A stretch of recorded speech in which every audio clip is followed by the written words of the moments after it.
Today's date, November 29th, 2021, and just doing a quick day trading recap.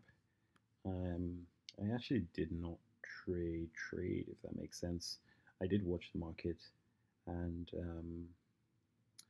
I but I did take one trade, which was a scalp on my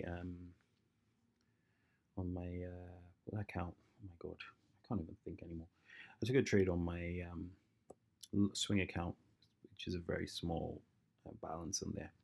I took a long on here when I saw this wedge bottom. I entered on this candle on the break of this high, stop at the below here, and got out just around here. I wasn't really enjoying what actually I got around here, but I didn't really like what I was seeing here. I didn't like the fact that you know we made this bottom, made this high, and then we just kind of started overlapping. I was expecting that if we had this, we would have a breakout, a nice bull breakout. And I guess what had happened was I just did not wait. Because I was trading on my phone, I could not read this bar the way I wanted to. In fact, this is easier to read like this. Now this looks so much better. When the bars are stretched out, it looks like there's so much more happening than there is. So this was a lot better for me. In fact, when I saw it on my phone, it looked something like this, really, really small, and the movements weren't that much. Um, but it looks like there was a lot more moving than there was. I wish I had held to see three legs up, but part of me, this is what I was reading. Take pre-market off. And this is what I saw. Take the pre-market, this moving average, we're bouncing off it. And a part of me was seeing, okay, fine, we're going up, but bad follow through. I saw two bear bars, always in shorts. Yeah, it's a big gap up. This could be a bull flag going up, right? Almost was expecting a failed wedge and this breaking out. I was not ready to take this short or to lose the money here. So I said, okay, do you know what? We're up. Um, we were up quite a bit. And what I mean by up quite a bit was we're up more than we were willing to risk. So that means the risk was already high.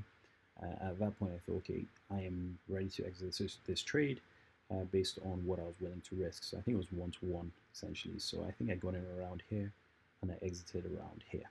Um, I could have held for all this, at least for this wedge top, which actually failed, but it wasn't what I was planning on trading today. This would have been a nice profit, but you know, it's just what it is. Again, it was because I was trading on my phone, I was trading options, and you know what I'm like when I trade options. I'm not as confident as I am when I'm trading futures. Um, Last night I was watching futures. I watched it all the way throughout the overnight session just to talk through it. I traded the futures last night and I took a trade on it was the NQ I traded. Um, let's go here. NQ. I traded the NQ yesterday, last night, and I would promise my partner I was not going to trade again today, only because I was exhausted and I had some other things to do.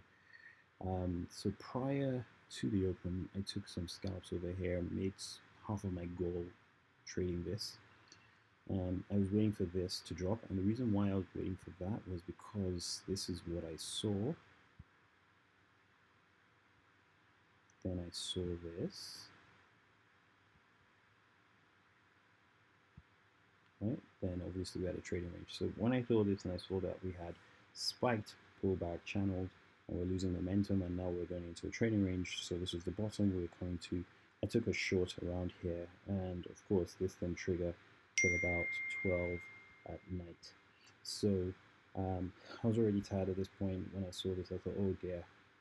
Woke up this morning, and I remember I think I saw this was like this. This was the bear trend.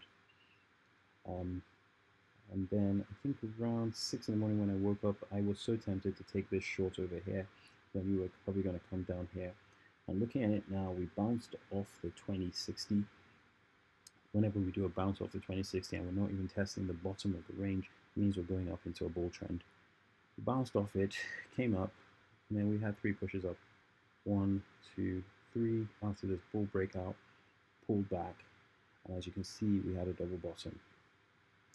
So at this double bottom is, and this is where the charts get confusing because sometimes you're looking at where traders in the day session are using this moving average, and of course in the overnight session they're using a different moving average. When in the day session, traders are using this moving average, they're buying off this moving average, big gap up, double bottom, right? Then we had a wedge top here. Oops, let's use this. I guess you could use this as your wedge top. Got a wedge top here, it failed. Whenever we have a failed wedge top, we go for a measured move up. At the measured move, you can see profits were being taken there, but then we still carried on going up. So obviously another wedge top failure, and went for another measured move, and even went for another range higher than the other one. That was pretty much the similar setup on the ES as well. ES had a double bottom, bouncing off the moving average, a filled wedge, 1, 2, 3, right at resistance. Bears weren't able to short this, went for a measured move up. We didn't get to the measured move target. Unless I messed this up. Actually, I had it.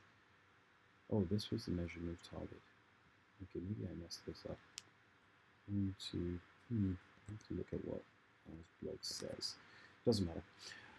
And then we now have a pullback over here. Yeah. All right.